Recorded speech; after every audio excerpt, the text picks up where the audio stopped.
接下来呢，就是我们的音频的开始，就这边会有第二个选项，就是音频。那音频里面呢，会有音乐的素材。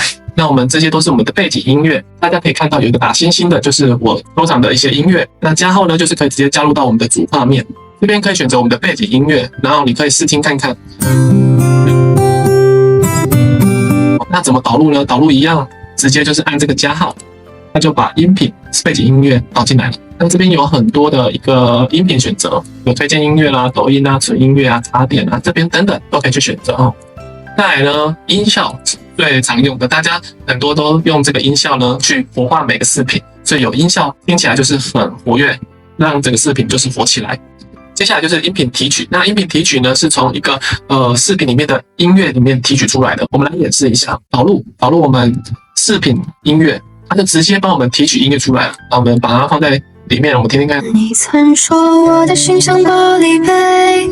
好，那就是很快的就帮我们把视频里面的背景音乐提取出来。再来呢，就是我们抖音的收藏，但是我们需要登录抖音的账号才有办法。连结下载呢，就是你从抖音或 TikTok 或者是 YouTube 这边，你把它连结放进来，那就可以提取它的背景音乐。但是在这边要跟大家讲的是，很多视频的音乐呢是有版权的，所以没办法说保证这个视频是可以用的。所以我们通常都是在音乐素材里面去找，或者是我们之前的背景音乐去提取。以上就是在这边音频的一个介绍。